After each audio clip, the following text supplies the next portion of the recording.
तो भगत सिंह क्या थे? नास्तिक थे। सब जितने बड़े बड़े साइंटिस्ट वगैरह को देखेंगे सब क्या रहेंगे? सब नास्तिक। समझ में गए कि नहीं गया?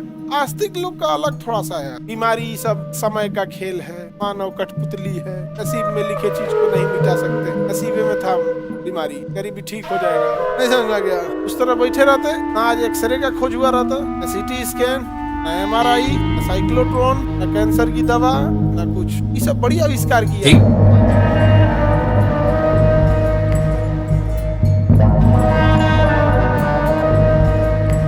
मेरे टीचर ने अक्सर ये आर्गुमेंट देते हैं कि रिलीजन जो है मॉरलिटी में बांधे रखती है, और जिस वजह से क्या है कि हम साइंटिफिकली जो है एडवांस नहीं हो पा रहे थे।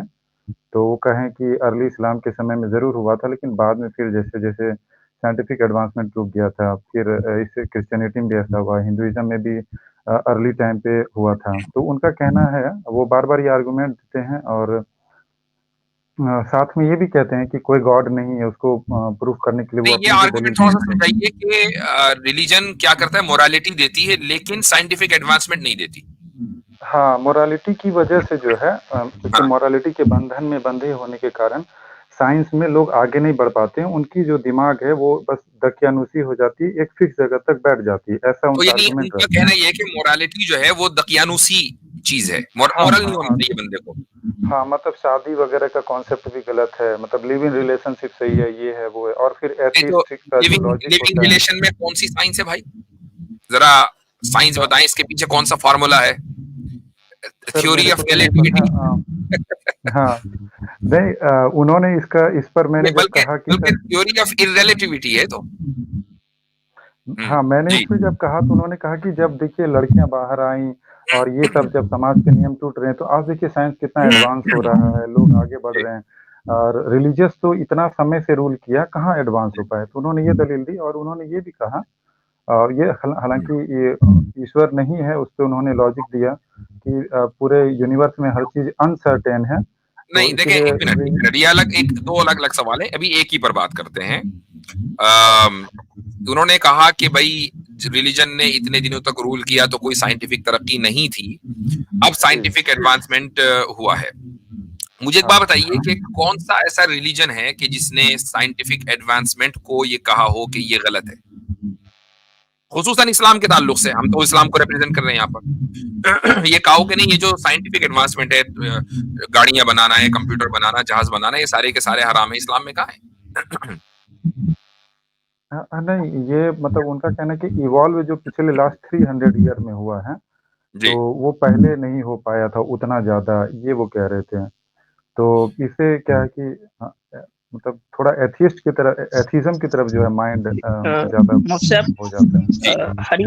हरिओम भाई, 300 साल के बाद सेम यही सवाल तो आज 2024 के दौर पे होगा कि 300 साल बाद हम जितना टेक्नोलॉजिकली एडवांस्ड होंगे, तो क्या हम कहेंगे कि यार 2023 के लोग जो बेवकूफ थे वो इतने एडवांस नहीं थे टेक्नोलॉजिकली हमारे इतने? जी हरिओम भाई, ये सवाल उनसे बनेगा कि आज जो ये कह रहा है कि 300 साल पहले लोग इतने टेक्नोलॉजिकली एडवांस नहीं थे, इसलिए वो लोग दकियानूसी लोग थे, वो घटिया लोग थे। तो यही बात 300 साल के बाद के लोग कहेंगे आपके बारे में जो ये बात कर रहे हैं, तो क्या ये बात दुरुस्त होगी? क्योंकि ऑफ कोर्स जो 300 साल के बाद होंगे वो ज्यादा टेक्नोलॉजिकली एडवांस्ड होंगे ना। जी बिल्कुल। तो क्या वो ये कहें उसी शख्स को जो आज से अपने पिछले 300 साल पीछे के लोगों को ये बात कह रहा है कि भाई तुम तो बेवकूफ थे, तुम हमारे इतने तो टेक्नोलॉजिकली एडवांस थे ही नहीं, देखो हम जो है वो आज 300 साल बाद कितने मजे एडवांस में बैठे हुए हैं। जबरदस्त पॉइंट है, शानदार पॉइंट, माशाल्लाह। तो इसमें मैं एक चीज ऐड करना चाहता हूँ, सिर्फ एक चीज है। अच्छा, ये ब्लेंडर है, थोड़ा सा भी अगर कोई सोशियोलॉजी को पढ़ता है, ह्यूमन हिस्ट्री से वाकिफियत रखता है, उसको पता होना चाहिए कि पैगन कल्चर जो है इससे ज्यादा एडवांस और मॉडर्न लिबरल था। तो पैगन कल्चर है, वहां पर पॉलीगेमी और पॉलीएंड्री, बल्कि होमोसेक्सुअलिटी अपनी पीक के ऊपर दिखाई देती है कई सिविलाइजेशंस के अंदर। तो जिन्होंने ह्यूमन सोशियोलॉजी यानी सैमुअल की आप किताब पढ़ें, जिसने क्लैश ऑफ सिविलाइजेशंस लिखी है, उसमें नक्शा खींचा है। उर्दू में को पढ़ना चाहता है तो उस बाजार में आगा शोरश काश्मीरी साहब की PDF किताब पढ़े, तो पता चलता है कि ह्यूमन हिस्ट्री के अंदर जापान की हिस्ट्री है, चाइना की हिस्ट्री है, इजिप्ट की हिस्ट्री है, इंडिया की हिस्ट्री है, ग्रीक है, ये सारी सिविलाइजेशन को अगर आप पढ़ेंगे तो आपको पता चलता है कि वो बहुत ज्यादा एडवांस और मॉडर्न थे according to this inverted commas definition. भाई ब्लंडर आप को देखें कि खुद हदीस में जो जाहिली मुआशरे की तस्वीर कशी की गई है उसमें यह है कि औरतें पॉलिएंड्री करती थी जी कि एक खातून थी कि जिनके 10 शौहर थे, उनमें से एक अबू सुफियान भी थे जाहिली दौर में, कि जिनसे बेटा बेटा पैदा हुआ और उसका नाम था जियाद। ये तो सही मुस्लिम की रिवायत है, 10 शौहर थे उस एक औरत के। बिल्कुल ऐसा ही है। अच्छा ये ब्लंडर जो है ना, इसको तारिक जान साहब ने एक किताब लिखी है, सेकुलरिज्म मबाहिस व मगालते। उसके अंदर इस चीज को उन्होंने एक्सप्लेन किया है कि क्या मॉडर्निटी एडवांसमेंट को या टेक्नोलॉजी को लेकर आती है। तो थर्ड वर्ल्ड कंट्रीज आपको कई ऐसे नजर आएंगे जहां से पूरी लेबर जो है वो शिफ्ट होती है, इंपोर्ट की जाती है, जैसे फिलीपींस है, वियतनाम है, थाईलैंड के कुछ इलाके हैं, या साउथ मलेशिया के, वेस्ट मलेशिया के कुछ इलाके हैं। वहां बताया हुआ है कि लोग जो है वो कपड़ों के एतबार से बड़े एडवांस हैं। इसी तरह अफ्रीका में चले जाएं आप, जो आपका ईस्ट अफ्रीका है, युगांडा है, गाना है, नाइजीरिया है, कीनिया है, इन इलाकों में चले जाएं तो वहां औरतें बाहर निकली हुई हैं। कहाँ एडवांसमेंट, कहाँ इन्वेंशंस, कहाँ टेक्नोलॉजी? ये ब्लंडर है, ये धोखा दिया गया है।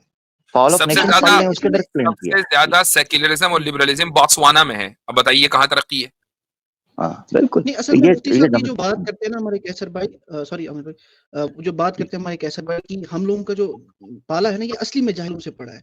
जो एक साइंटिस्ट होगा ना, साइंटिस्ट के सामने एक ग्रीक जिसने ये बताया था कि 5 एलिमेंट से बनी है दुनिया, और एक इंसान जो जिसने सबसे पहले बोहर ऑफ एटॉमिक मॉडल जो वो दिया, ये दोनों इक्वल इंपॉर्टेंस रखते हैं। उन्होंने बुनियाद रखी क्योंकि उन्हें कुछ सोचा, बुनियाद के बाद आगे एडवांसमेंट होती रही। ये कैसी बात है कि वो नहीं था, वो जाहिल थे? जाहिल नहीं थे वो, अपने एतबार से वो भी साइंटिस्ट थे, उन्होंने भी काम किए। जब बुनियाद रखी गई उसी के बाद तो एडवांसमेंट हुई। अब आप क्या बोलते हैं कि एक ही दिन में आके आपको थ्योरम भी दे दे, रिलेटिविटी भी देने, ग्रेविटी भी देते हैं, सब कुछ देने। मसला असल में सारा क्या होता है कि जो कैथोलिक की हिस्ट्री है कि उस जमाने में कुछ नए नए अफकार आ रहे थे, और उसकी वजह यह थी कि कैथोलिक्स ने जो कुछ भी इस वक्त दुनिया में दिख रहा है आपको, उसको अपने बाइबल से साबित करना चाहा। तो जब साइंस ने उसको गलत किया, गलत साबित किया, गलत करार दिया, तो ये लोग बौखला गए और कुछ साइंटिस्ट को इन्होंने सजा वजा भी दे दी। कुछ को दी, सबको नहीं दी। अब वो लिबरलों ने इतना ज्यादा उसको मशहूर किया और कहा कि रिलीजन जो है वो साइंस के खिलाफ होता है। हालांकि ये एक पोप कल्चर था, पॉप कल्चर नहीं, पोप कल्चर था कि जो साइंस के खिलाफ था। लेकिन उसके आप ये रिजल्ट निकालना कि सारे मजाहिब साइंस के खिलाफ होते हैं या साइंटिफिक एडवांसमेंट के खिलाफ होते हैं, ये गलत है। हम साइंटिज्म के खिलाफ हैं, साइंस के खिलाफ नहीं है। मुफ्ती साहब, इसमें इन लोगों ने ना, जो सेकुलर एथिस्ट सेकुलर लोग हैं, उन्होंने ये प्रोपेगेंडा भी किया है क्रिश्चियनिटी के खिलाफ।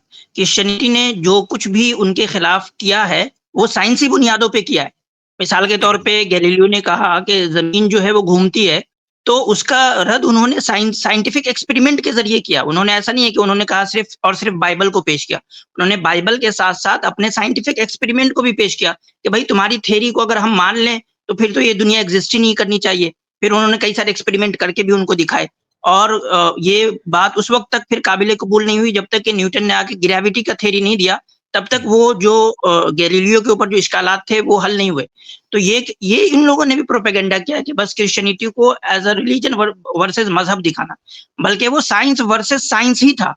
मतलब कि उस वक्त के जो एस्टैब्लिश्ड, जैसा कि मिसाल के तौर पे आज अगर कोई बंदा किसी एस्टैब्लिश्ड साइंटिफिक फैक्ट के खिलाफ बात करे, जिसको ये लोग एक एस्टैब्लिश्ड साइंटिफिक फैक्ट मानते हैं, हालांकि ये कितने ज्यादा अपने आप को कहते हैं कि हम टॉलरेंट हो गए नॉलेज में को लेकर के और अलग अलग इनके आरा को लेके, उसके बावजूद अगर कोई मिसाल के तौर पे कोई बंदा आता है और किसी ऐसे यानी ग्रेविटी के खिलाफ कोई बात करने लगे, साइंटिफिक उसूल में ही करने लगे, तो उसका धराधर ये लोग रद्द करेंगे। गर्चे उसका प्रोसिक्यूशन तो नहीं करेंगे लेकिन रद्द करेंगे।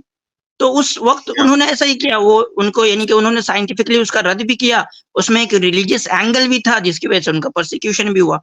तो इसको सिर्फ और सिर्फ रिलीजन पर सही। उसकी सबसे बड़ी मिसाल फ्लैट अर्थर्स है ना, तो फ्लैट अर्थर्स का किस तरह मजाक उड़ाया जाता है। जी बिल्कुल बिल्कुल जी, वो कौन सा रिलीजियस लोग हैं। जी जी जी, अच्छा भाई ठीक है, तो आगे बढ़ते हैं।